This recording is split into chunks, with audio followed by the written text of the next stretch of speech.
Good afternoon. It's been a few days. Good to see everyone. Just one element at the top, and that is the fact that today marks the one-year anniversary of the signing of the Abraham Accords, the historic agreement signed between Israel and the governments of Bahrain and the UAE. That agreement, along with Israel normalizing relations with Morocco, shows that peace is possible and worthwhile for the leaders who courageously pursue it and for their peoples. 1 year later, we see over $500 million in trade between Israel and these new partners and direct flights between Tel Aviv, Abu Dhabi, Marrakesh, and Manama, with huge implications for freedom of travel in the region. We continue to support these agreements and their signatories, and we look forward to opportunities to further expand and advance cooperation between Israel and countries around the world. Importantly, we will also endeavor to ensure that as Israel and other countries in the region join together in a common effort to build bridges and create avenues for dialogue and exchange, we're able to make tangible progress towards the goal of advancing a negotiated peace between Israelis and Palestinians. This Friday, the Secretary intends to gather virtually with counterparts from Bahrain, Israel, Morocco, and the UAE for an event that will commemorate the one-year anniversary of the signing of the Accords and discuss ways to further deepen ties and build a more prosperous region. In closing, I would also like to recognize that today is Yom Kippur, the holiest day in the Jewish year, and I wish all those observing in the United States, Israel, and around the world an easy and meaningful fast. And with that, I'm happy to take your questions. Thanks, Ned. I'll let others deal with the North Korea questions. I want to start with Afghanistan. Sure. I noticed that the Secretary spoke today with the Qatari Foreign Minister and also Stoltenberg. Afghanistan was, according to the readouts, the rather slim readouts actually, but was a major topic of conversation between both. Is there anything new to report on either the diplomatic efforts to get more Americans, LPRs, SIVs, other at-risk Afghans out? And what is the purpose with, what does NATO now have to do as an organization with what's going on in Afghanistan now that there are no more troops there?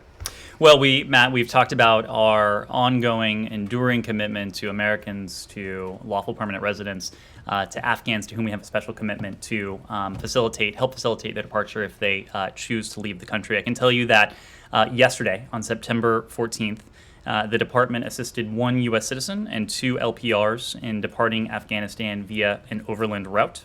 As we have done in the past with these overland routes, we provided guidance to them. We worked to facilitate their safe passage, and embassy officials greeted them once they had crossed the border. Of course, this follows a series of actions over the past couple weeks. Last week, as you know, there were two Qatar Airways charter flights. Those departed Kabul with 29 U.S. citizens and 11 LPRs aboard. We are deeply grateful to our partner Qatar in these efforts. As you know, the Qataris are not only playing a key role at Kabul International Airport, but they are administering these charter flights, which we very much welcome and we hope to see more of in the coming days. When it comes to the overland routes, a total of 7 U.S. citizens and 13 LPRs have departed overland since August 31st. That includes the one U.S. citizen and two LPRs that I mentioned earlier today. In total, between these charter flights and the overland crossings that we've discussed, 36 U.S. citizens and I should say at least 36 U.S. citizens and at least 24 lawful permanent residents have departed Afghanistan with our assistance since August 31st. That will very much continue. Sorry, maybe I misheard you. They've departed Afghanistan on these flights. The 36 U.S. citizens and 24 LPRs, that is a total between overland routes and charter flights since August 31st. Right. And then you said, I realize that you're reluctant to talk in more detail about the overland routes. Can you at least say, have they all used the same overland route? There have been different routes utilized, and we are reluctant. The same country? I'm just not going to go into it, but we are in Can all. you rule out, since you say that embassy officials greeted them on the other side, let's see, let's one country. There's one borders- country. There's borders one. of- There's one country we might be able to rule out. Yeah, okay, all right, so that's, and then, in terms of the NATO question, Well, look, NATO has is there a been. role for NATO potentially, or NATO members in getting people out? Well, we know that NATO as an institution and also NATO as a collection of allies has played a pivotal role in Afghanistan over the years.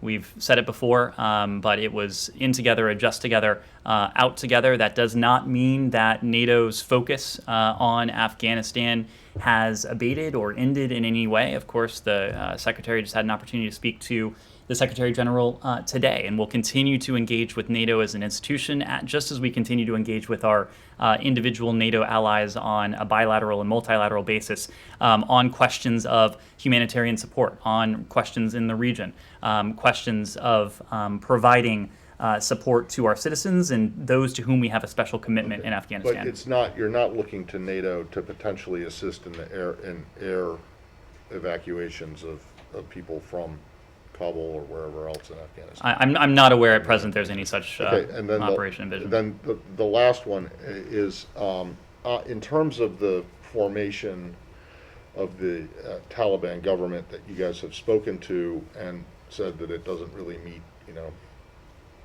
it's not great. Are there still contacts between you guys and the Taliban in Doha or elsewhere regarding the government formation, or are those talks purely about getting the remaining people out? Our discussions with the Taliban that have been ongoing have been pragmatic. They have been focused by and large on practical issues. And first and foremost, in terms of our priorities and consequently in terms of our discussions with the Taliban, have been on issues of safe passage.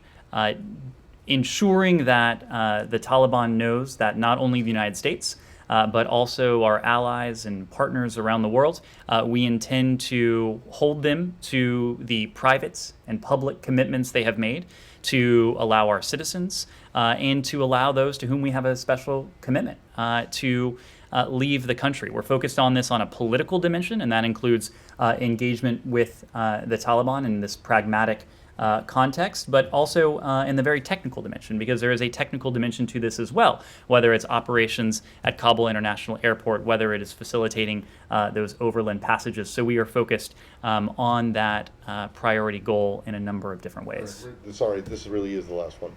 I promise. Yet, for weeks now, the number of American citizens that you believe want to leave and are still stuck there has been at about 100, according to you guys. That doesn't, there's a lot of skepticism about that number, that it's so low. Do you have any more clarity on that? Has it gone down? Presumably it has, because some people have gotten out since the 31st. And then the Secretary twice in its testimony the last 2 days talked about several thousand LPRs who are there. Can you be more specific about that number, how many several thousand is, and how many of those actually want to leave the country, as far as you know? Thanks. So let me take those questions in turn. First, on the American citizens question. You are right. American citizens have departed Afghanistan since August 31st, 36 total, 24 LPRs, whose departure we have facilitated. So that's at least 36 in 24 in those respective categories. When it comes to the number of American citizens in Afghanistan who wish to leave, the Secretary spoke about this yesterday and on Monday, but this is really nothing more than a snapshot at any given time. And it's a snapshot because this figure is going to be dynamic.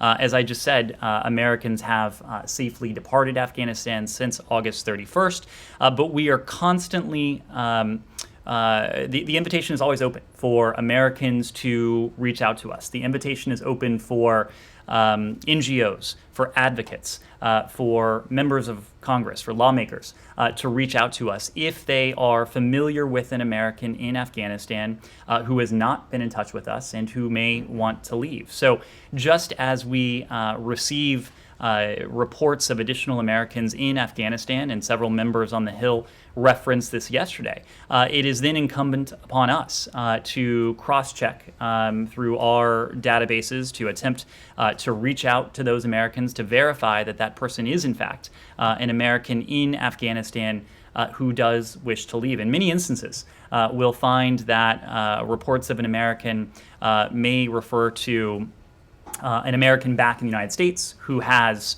friends or distant relatives in Afghanistan, individuals who are not, in fact, American citizens or LPRs, and that's what requires us to do some degree of due diligence. We've also noted that with the successful facilitation of these charter flights and these overland transfers, we fully expect that additional Americans who at first may not have been in contact with us at all, or who initially may have told us that they were content remaining in Afghanistan, will change their minds. And so we fully expect that as Americans see that we are living up to our commitment, that we are upholding it, that we're making good on that commitment in safe and effective ways, that they too may either raise their hands for the first time or change their calculus. Ultimately, this figure is dynamic not only because of the question of the denominator, how many Americans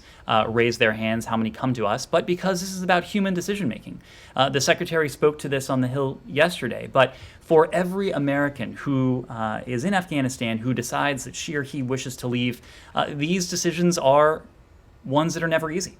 And they are never easy because in almost all cases, these are individuals who call Afghanistan home, who have lived there for their entire lives, or at the very least years or decades, sometimes for generations.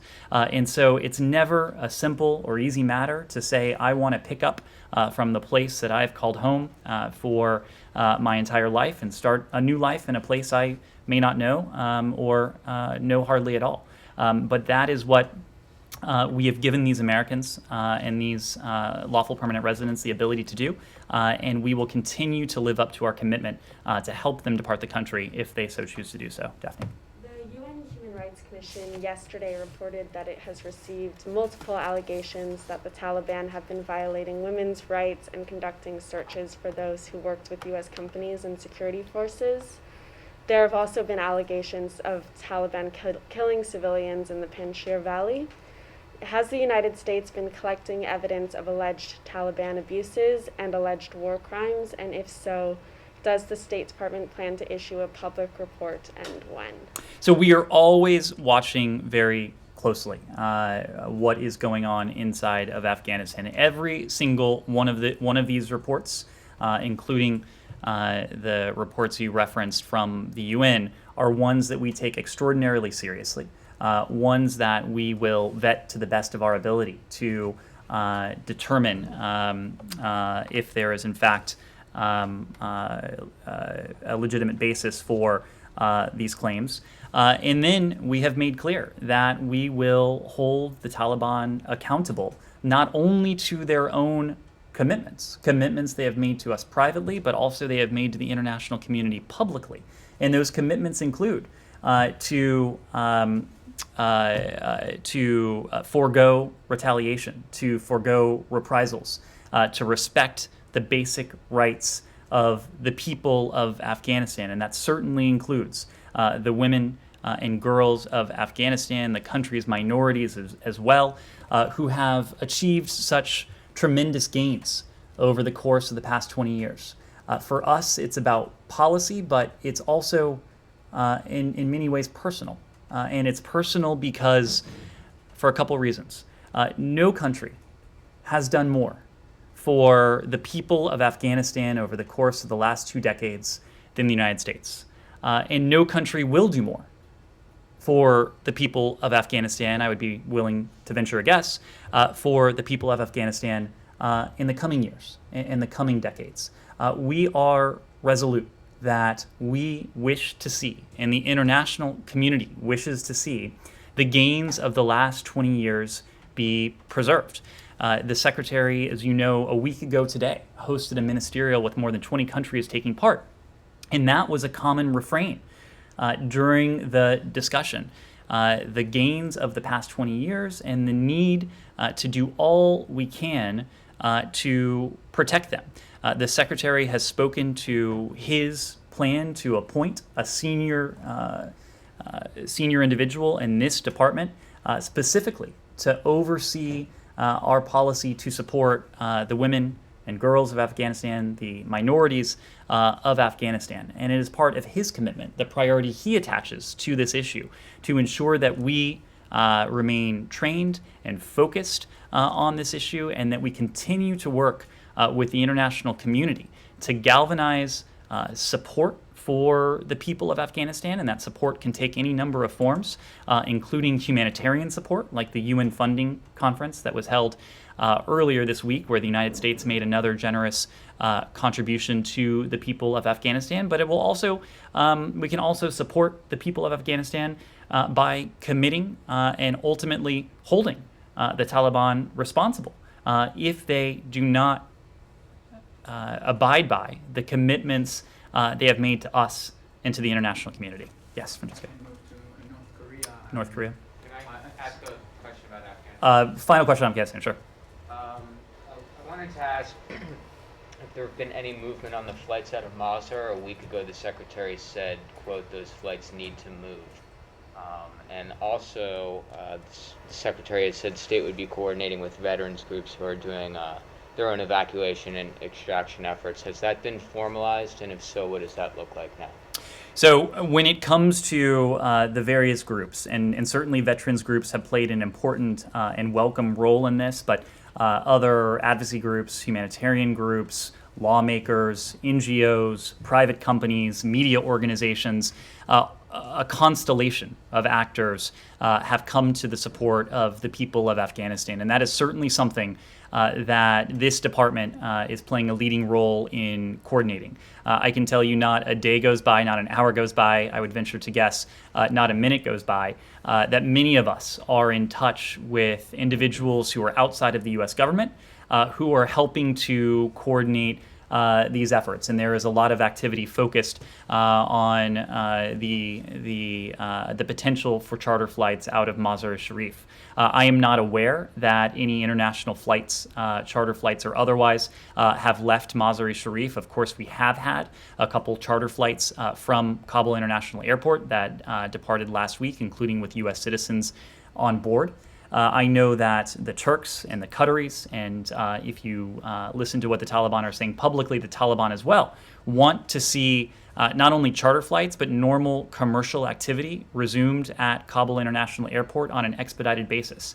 And it's our hope that that will be able to happen in the not too distant future, so that in addition to the charter flights that our Qatari partners have very generously administered to date, there will be additional options for individuals to leave from Kabul International Airport. So we will continue to work on this, just as we continue to work on these overland routes as well. North Korea? Sorry, what is the problem in Mazar? What's the holdup? Is it the same issue? I mean, we talked about documentation. You guys said that wasn't an acceptable reason, given the circumstances, to hold the flights, and then just nothing? We have been very clear that the individuals who have expressed a desire and a willingness to leave via Mazar-e-Sharif should be allowed to leave the country. The fact that, to my knowledge, a charter flight has not departed Mazar has nothing to do with anything that the State Department has or has not done, and in fact, quite the contrary. The State Department, as we have said, has pulled every lever available to us. We have gone to extraordinary lengths with not only our engagement with the Taliban, but also with these other constellation of groups on the ground and operating from afar, and also with countries in the region. And to our minds, these flights, these individuals, there is no reason they should not be able to depart, and that's what we're continue to focus on. Ned, can I circle back to something my colleague said when she was asking about women's rights and Taliban alleged abuses? You said the U.S. will hold them accountable. How are you going to do that? If you can't even, if you said you've used every lever you've had, and you can't address this issue. I that's said much smaller. I've said we've used every lever we've had in the narrow and specific issue of charter flights leaving from the Mazar-e-Sharif airport in northern Afghanistan. The question of holding the Taliban accountable is a much broader question. It's a much more strategic question, and we've talked about this before. We do have levers available to us. The international community has levers available to it. Collectively, we, working in tandem with our allies and partners, have profound sources of leverage to Why hold. can't you use those sources of leverage on this issue? You see what I'm saying? It's one way or the other. So we, as you know, Christina, we have been able to facilitate the departure of Americans from Afghanistan. We are continuing to work on that. And just yesterday, in fact, there was another case. So this is something where we have had some success. Several dozen Americans, a couple dozen LPRs.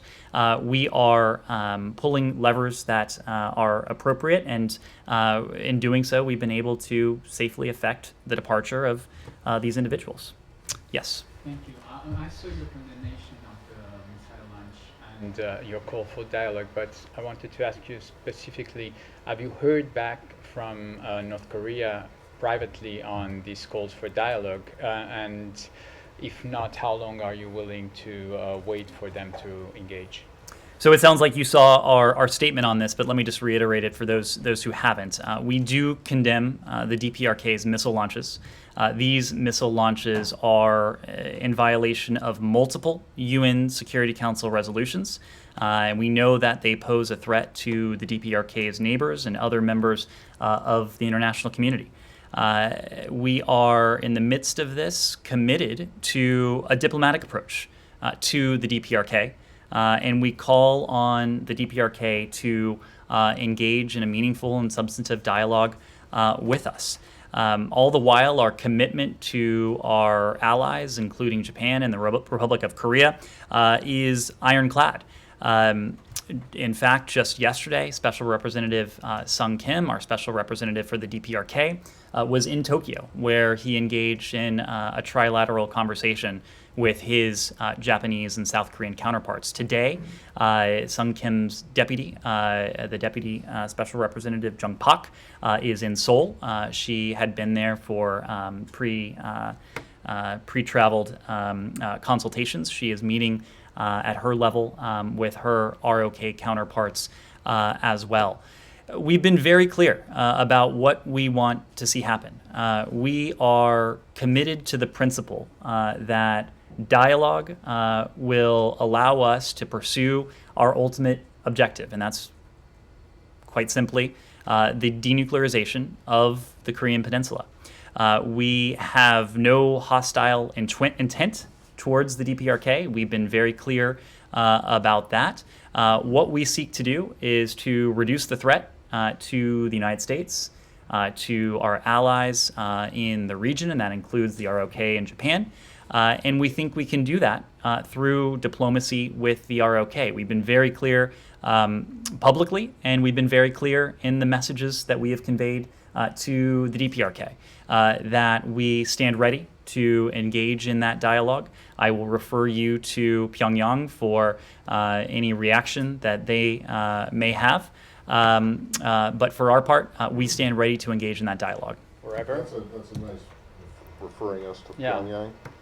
Well, I get right there. Since it's illegal to use a passport to get there. And I'm very clearly not suggesting you travel there to get these answers, but So you're ready to wait forever?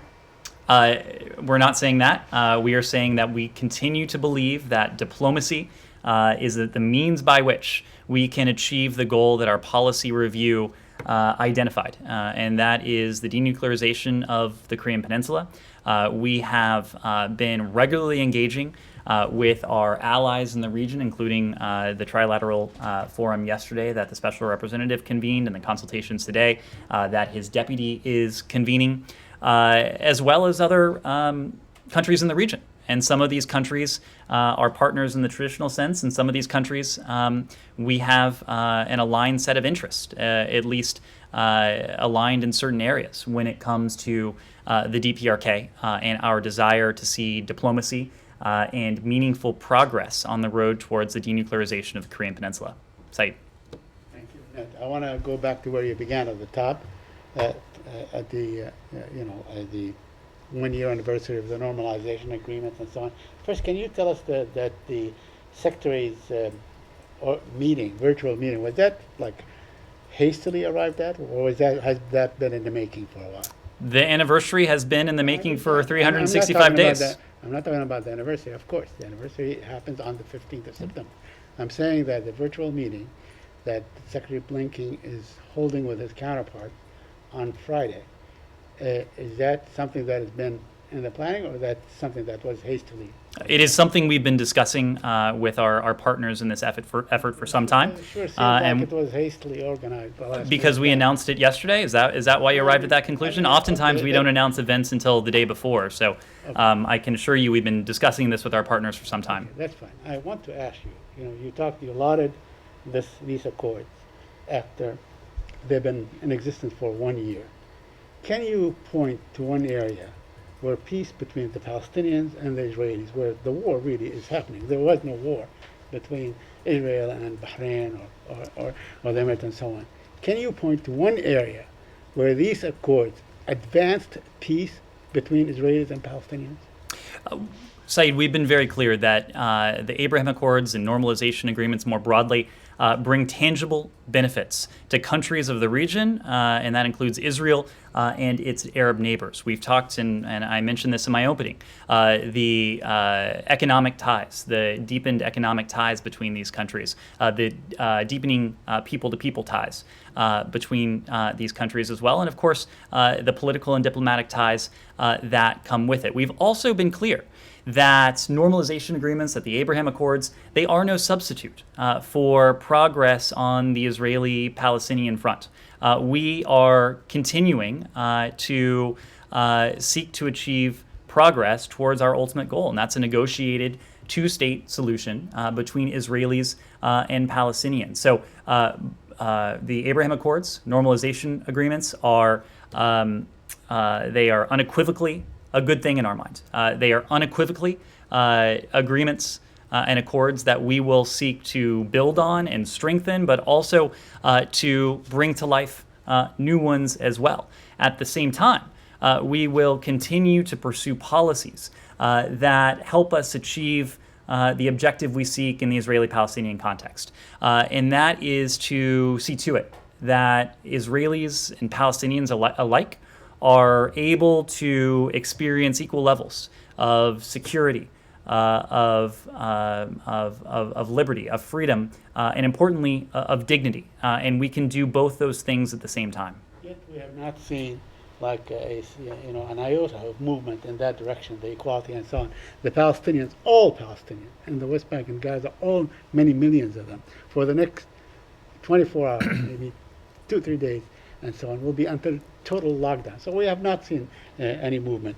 Let me just go on and... Well, and Saeed, just on that, I think you have seen tangible ways that we've been able to improve the lives of the Palestinian people, including in Gaza. Either we've been able to do so or has been done in other contexts. COVID vaccines are one. The United States contribution of hundreds of millions of dollars to the Palestinian people, including Palestinian people in Gaza as well, the provision of aid by other countries in the region. So I don't think it's the case that there have not been any indications or any developments that wouldn't improve the lives of Palestinians in tangible ways. The Israeli Prime Minister Naftali Bennett says that he will not meet with Mahmoud Abbas. Now you're calling for resumption of talks of some sort and so on, but he seems to, cut you off on that. Are you in talks with him for the resumption of talks between Bennett and Abbas? No, and let me just push back on one thing you said. It is absolutely true that we are seeking to see to it that Israelis and Palestinians experience equal measures of safety, of security, of prosperity, and of dignity. But we've also been very clear that the starting point that we have right now, the starting point that we had in January, is not one where I think we would expect to see direct negotiations between the parties lead to any sort of breakthrough in the near term. What we are trying to do is to pave a glide path to negotiations so that in incremental, tangible ways, we can move closer and closer to that goal of seeing to it that Israeli and Palestinians alike can achieve these elements. But I don't think you've heard us call for explicitly face-to-face negotiations at the present. We are realistic about where we are. We are realistic about the road ahead. But that doesn't mean that we should not attempt to move the ball forward in meaningful and tangible ways. And as I've said, I think we've been able to do that on a number of important fronts. Lastly, Israel-Iran question. The Israeli Minister of Defense, Mr. Gantz, told Foreign Policy that they are willing to live with an agreement or maybe returning to the Iranian nuclear accord. Do you have any comment on that? Did you see that article? I did, and I will leave it to the government of Israel to characterize its position on the JCPOA or the Iranian nuclear program more broadly. I think at a strategic level, there is no doubt that we see eye to eye with our Israeli partners. Neither the United States nor Israel sees it as in our interests or anywhere near our interests to have Iran as a nuclear weapon state or a nuclear weapons threshold state. And so we are both committed to the idea that Iran should never be permitted and should forever be prevented from obtaining a nuclear weapon. We have had extensive and deep consultations with our Israeli partners. This has happened at every single level, just about. The president with the prime minister, with the previous prime minister as well, Secretary Blinken with his counterparts, now plural, and Rob Malley and his team have engaged their Israeli counterparts as well. As talks were ongoing in Vienna, we briefed the Israelis before, after, and in some cases during each round to ensure we were conducting this diplomacy with transparency, knowing that at the end of the day, our goal and the goal of the State of Israel when it comes to forever preventing an Iranian nuclear weapon, those are one and the same. Are you disappointed that the Iranian government dismissed the Deputy Foreign Minister, Mr. Raghji, who was, the chief negotiator, and brought in someone who was more of a hardliner? Will that impact the potential negotiation or resumption of talks? It is up to the Iranian government to select who it wishes to represent Iran in any context. For our part, our Iran policy is designed to advance our interests, regardless of who holds what position. Michael. And just linguistically, you just said something that struck me. I want to know if paving a glide path to negotiations is the latest entry in the pantheon of Mideast peace euphemisms, along with the roadmap, political horizon. Or is that just something you came up with? I would be very surprised if that becomes part of the catechism. Yes, Michael. Thanks, Ned. This is sort of back to Afghanistan, but a question about the refugees here in the U.S. We understand there are nearly 49,000 on American bases inside America. There are a lot of hoops to go through. There are delays now because of measles. Can you say anything about at least an aspirational timeline for getting those people moved out of U.S. bases and either resettled, or if they're going somewhere else, wherever else it's going? But what sort of time frame are we looking at? Our time frame is as quickly and efficiently as we can. As you know, these individuals are undergoing some final elements at U.S. military bases. Just as soon as they are able to finish that medical processing, the other steps that they may be undergoing at those military bases, we would like to see them resettled in communities. We know there are communities across this country and resettlement agencies across this country that are looking forward to welcoming our country's newest residents, to incorporating them into their communities, and to showing them all that this country and that American life has to offer. So it is not in our interest, it's not in their interest for them to reside on a U.S. military base or any other official installation for any longer than is necessary. And I think you'll see that we're able to administer these final steps with a good deal of efficiency. Yes? Thank you. So the Secretary said the other day about Pakistan-United States relations, and he said there's going to be a review, or as he puts it, reassessing. What does that mean? What are we looking at here, and when would this start? Well, what I would... Given that Pakistan is right now helping with the Afghan refugees as well, so... So when it comes to Pakistan, we have been in regular touch with Pakistani counterparts as well as Pakistani leadership. We've discussed Afghanistan in some detail. As you know, Pakistan was represented at the ministerial that Secretary Blinken and Foreign Minister Moss convened last week at Ramstein Air Base in Germany. Pakistan contributed to that forum, echoed much of what we heard from other participants. And as I said before, there was a good deal of consensus that the gains of the past 20 years, especially on the part of Afghanistan's women and girls and minorities, is preserving those is in everyone's interest, easing the humanitarian plight of the people of Afghanistan is in everyone's interest. That includes Pakistan as well as countries that may be farther afield. Pakistan, we know, has frequently advocated for an inclusive government with broad support in Afghanistan.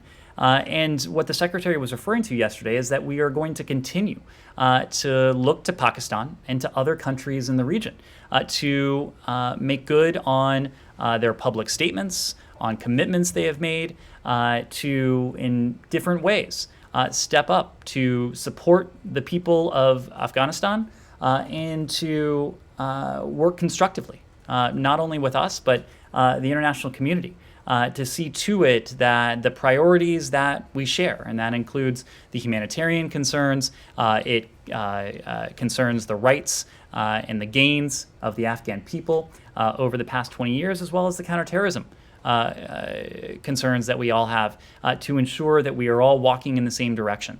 That's what the Secretary was referring to yesterday. Yes?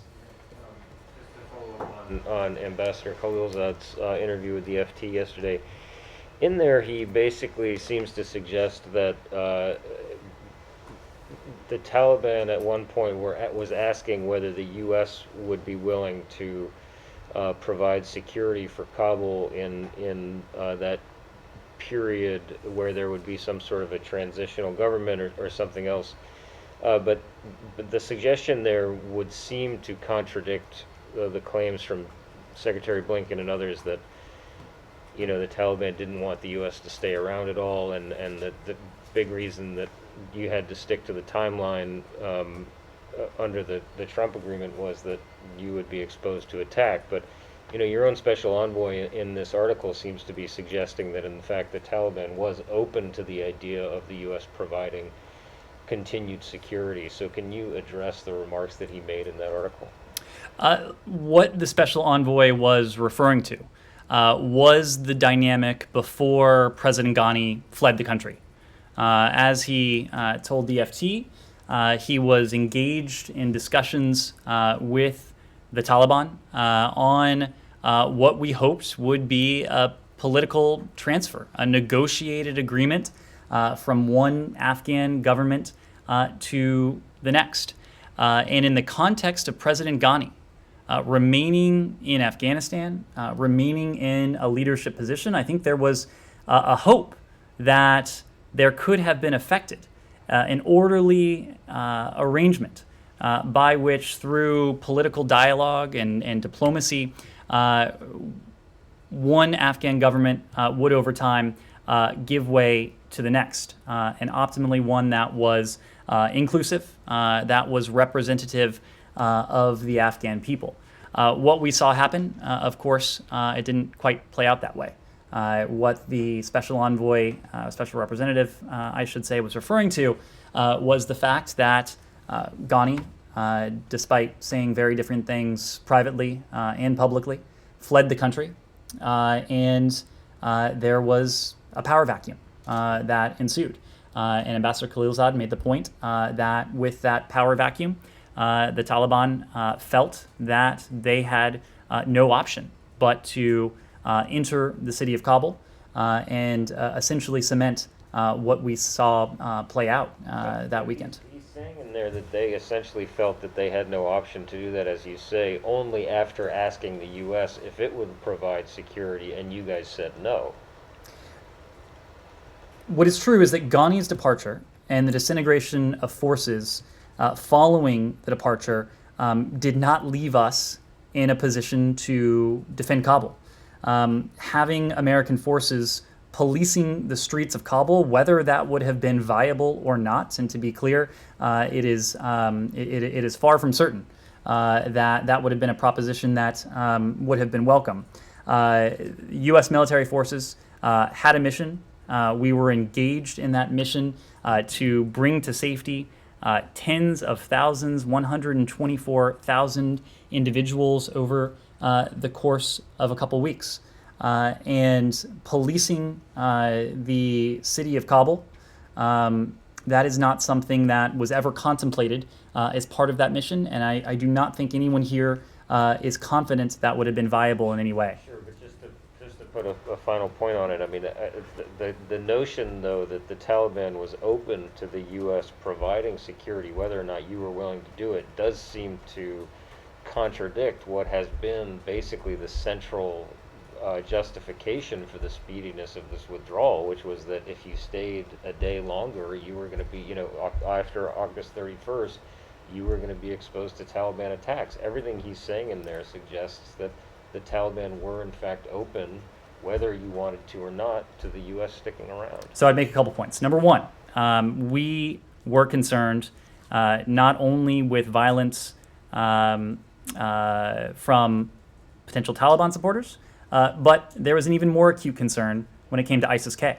And we saw devastatingly the lethality that group is able to bring to bear inside of Afghanistan. We did not need another reminder of the tremendous danger that our service members and others would have been exposed to had we stayed beyond August 31st. When it comes to the Taliban, look, we have been very clear about this. The U.S.-Taliban agreement very clearly stipulates that American forces needed to be on the way out as of May 1st.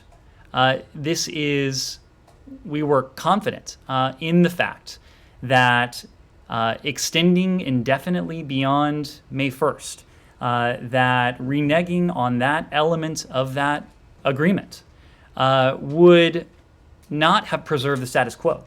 And we had every reason to believe that our service members, that our diplomats, that other Americans would have been the target of violence, including from both ISIS-K and potentially the Taliban too, had the president not resolved to complete the withdrawal that was before him.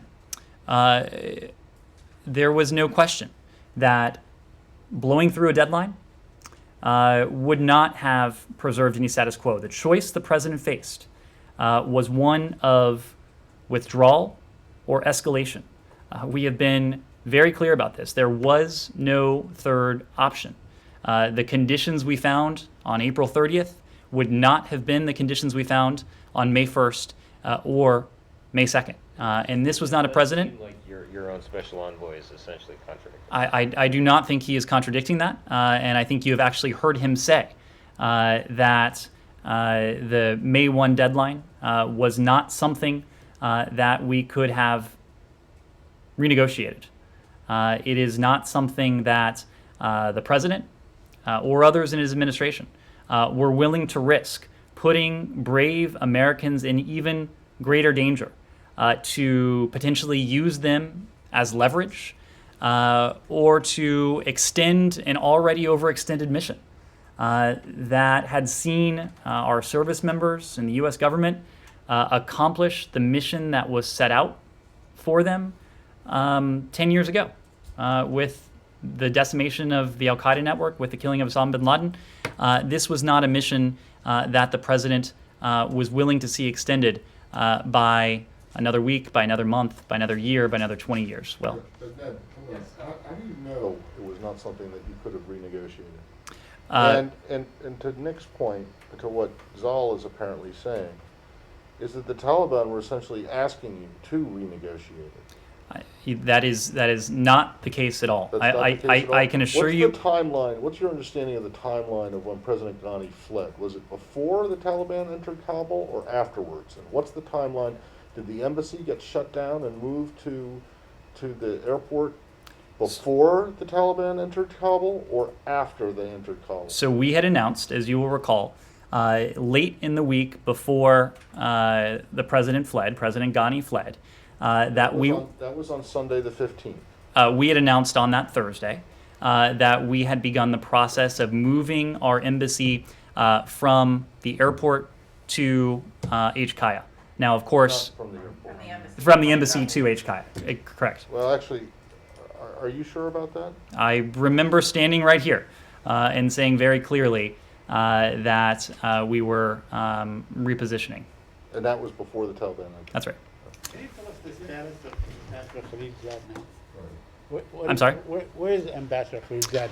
The ambassador is in Washington. Is he in this building? Or is he? I have not seen him in these halls, but my understanding is that he is here, and he has remained engaged with the Taliban. He's been working as part of the team that is pressing these issues of safe passage, freedom of movement for American citizens, and for others to whom we have a special commitment. Would you Yes. say that he's the direct, the point man and coordinating with Qatar and back and forth? We have a team in Doha that is led by Ian McCary. Ian McCary and his team, they are in Doha precisely because that has tended to be the locus of diplomacy, not only with the Qataris, but other special envoys and special representatives are based there. And so that is the team that is often engaging on these issues well. Thank you. I just wanted to ask quickly about the priorities of Secretary Blinken and President Biden and Ambassador Thomas Greenfield next week at the UN General Assembly. We've mentioned the crises, plural, here today, as well as other priorities of the administration and friction with China and UN organizations. What will be their priority next week, and what do they hope to accomplish? Well, I don't want to get ahead of the agenda. We'll have an opportunity, I would expect, late this week and then certainly early next week to offer a little more granularity on what the high-level week will look like for our purposes. But I think there are some key themes that you will see feature in next week. One is climate. And I think you will see a concerted focus on the climate agenda and raising climate ambitions across the board. Another, of course, is COVID. We know that in order to put an end to this virus, in order to see to it that it doesn't pose a threat to people anywhere, we need to confront it everywhere. And you've seen the United States step up as a global leader in terms of vaccine sharing, in terms of manufacturing and production capabilities and capacities. I suspect you will hear more about that when the president meets with some of his counterparts. And of course, I think democracy and human rights will also be key themes as the world's countries come together. But again, we'll have much more to say about this in the coming days. Yes. Please. Please. Yeah. I want to go back to the Middle East. You said earlier when you answered Said's question that your starting point is not for direct talks between the Israeli and Palestinians, and instead you want to lay the ground, build confidence, build trust until this moment is viable. But we've been witnessing lately low-intensity escalation on the Gaza Strip, rocket firing, retaliation from the Israelis. Lately, 2 days ago. Do you think that this continued escalation around Gaza Strip will undermine your work or your hope that the moment for direct talks will come? Well, our goal in the first instance is to see to it that these escalations, including rocket fire from the Gaza Strip, come to an end. We've been very clear in condemning this rocket fire, the indiscriminate attacks that have emanated from Gaza. But we also know that if the fact that Gaza continues to suffer from a humanitarian emergency has only contributed to the ability of Hamas and other terrorist groups to have a powerful foothold in Gaza. And so this gets back to the point I was making before. Right now, what we are trying to do is to lay the groundwork so that the Palestinian people, including Palestinians in Gaza, have a degree of humanitarian relief, and so that we can build a path towards a time when Israelis and Palestinians are able to enjoy those key concepts, prosperity, safety, security, dignity, in equal measure. We're under no illusions that this is something that we'll be able to do overnight, or even in a slightly longer time frame. And my point about negotiations was just that we are also under no illusions about where we are and where we aren't in terms of what may be viable and what may be on the table. Where our focus is now, and you've seen this in terms of our humanitarian aid and assistance to the Palestinian people. You've seen this in terms of our diplomacy and engagement with the Israeli government as well as with the Palestinian Authority. You've seen this in terms of our multilateral work and some of the humanitarian and relief assistance that is being provided to the people of Gaza, both by the United States and by other countries in the region and beyond, is that we are seeking to make tangible steps in that direction in the hope that one day, and hopefully one day before too long, we are actually able to make progress in the context of face-to-face negotiations between the parties towards a negotiated two-state solution. Any comment on the Israeli foreign minister plan, which he called economy in exchange for security, and was it in consultation with you? Was it? Sorry, what was the last part of that question? What in consultation with the administration, with the U.S. administration?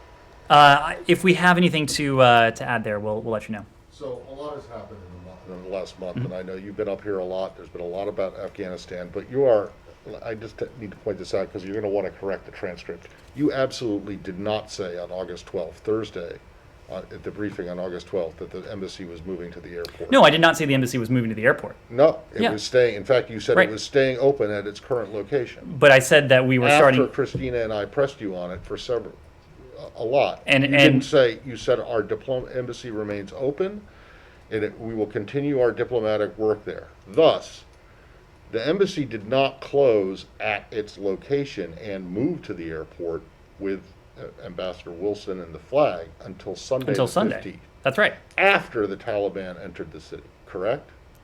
That is my recollection. But I said that we were starting the process of moving people to HKIA that day. Correct. No, well, you said you were starting the process of reducing your civilian Correct. footprint, and that followed the Pentagon announcement that they were sending troops to the airport. There was never any, I mean, there was a lot of scuttlebutt about it that you might move to the airport, but you said that the embassy was staying at the embassy location, not going to the. As I said, we were reducing our civilian footprints. Exactly. Well, all right, whatever. Can I pivot to Egypt? Sure. Okay. Human rights groups yesterday put out a statement calling the U.S.'s decision to withhold only a portion of the $300 million a betrayal of the U.S. commitment to make human rights front and center. What's your response to that? And could you also share what specific actions the U.S. is looking for from the government of Egypt to move forward with the $130 million? And have you shared those with the government? What was their response? So, as you heard from us yesterday, I believe, the Secretary has decided that $300 million in FY 2020 foreign military financing will be made available to Egypt for the purpose of counterterrorism, border security, as well as non-proliferation programs. We will move forward with using $130 million of that $300 million for purchases if and only if Egypt takes specific actions related to human rights. The Secretary and the President have had an opportunity in both cases to discuss this with President Sisi. The Secretary has had an opportunity to discuss it with Foreign Minister Shukri as well over the course of months. The two leaders agreed in May on the importance of a constructive dialogue on human rights. And we have conveyed to Egypt's leaders, as you alluded to, specific steps we have urged them to take.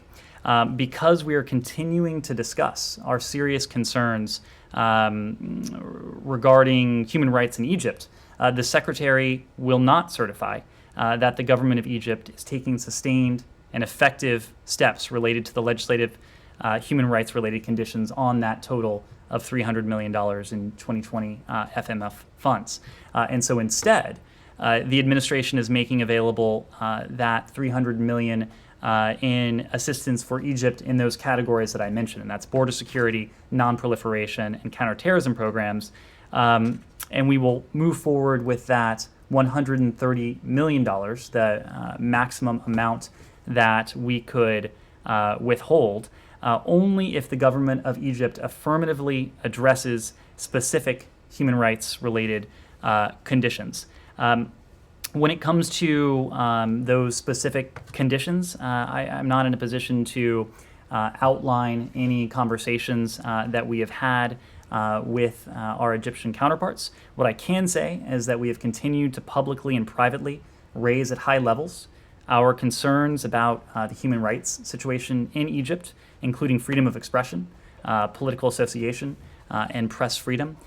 We have spoken very clearly privately with the Egyptians on all of these fronts. So I'm not able to provide you with additional detail, but we have been very clear in those conversations. Did you get any assurances from them? What was their reaction? I wouldn't want to characterize any private conversations. Yes?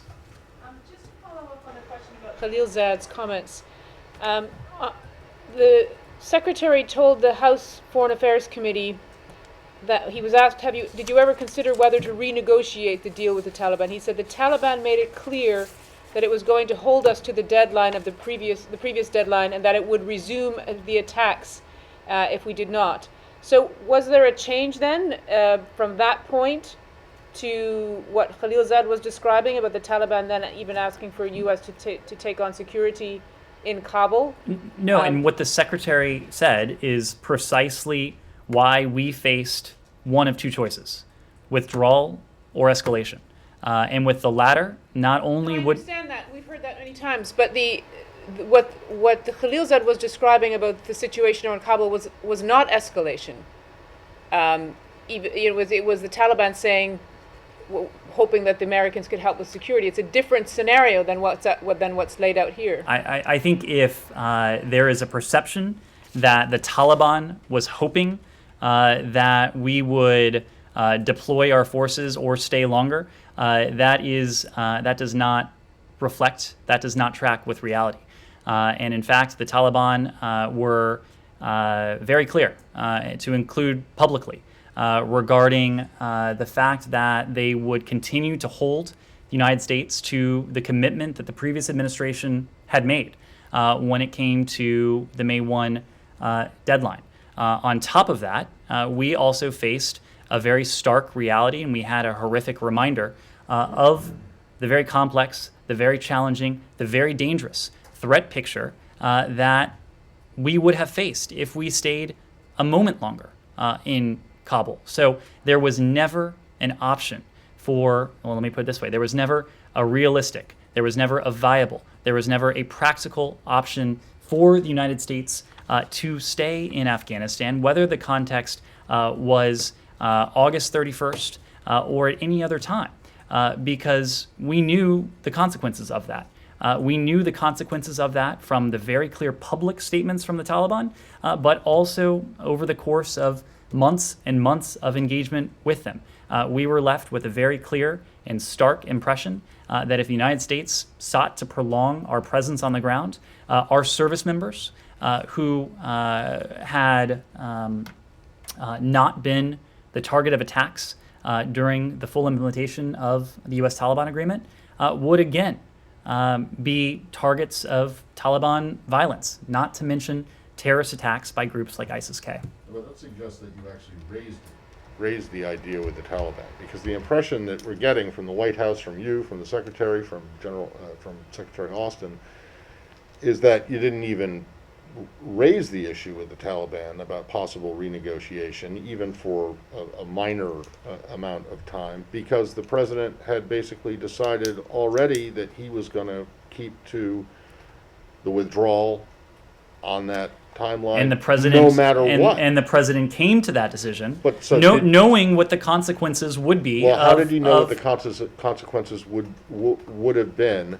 if Zal or someone else didn't actually raise it with the Taliban and say, "Hey, what do you think about if we renegotiate?" Did Matt, that actually happen? We've had Did that ever happen? The secretary referred to this yesterday in his testimony that Barbara just read.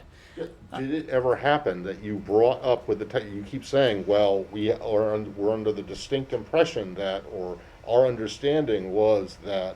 Well, did you directly raise it with the Taliban? The Taliban made it very clear to us. In response to what? In the context of Did anyone diplomacy ever and try discussions, to the Taliban renegotiate? made it very clear to us that if the United States would seek to renege on the agreement, that they would not continue to abide by the commitment that they had Don't made. even try, so you never did, right? Is that right? It was made very clear to us that there was no ability to renegotiate an agreement that the last administration signed on to that stipulated quite clearly that if American troops remained on the ground, that they would once again become the subject of attacks and So it aggression. was never raised with them, the possibility of renegotiating. Matt, I'm telling you, Is that correct? I'm telling you, they made it. Because I'm I telling know you. that they made it clear, but did they make it clear in response to you bringing it up, or did they just say, "Don't even think about it," and then you guys said, "Okay, we won't"?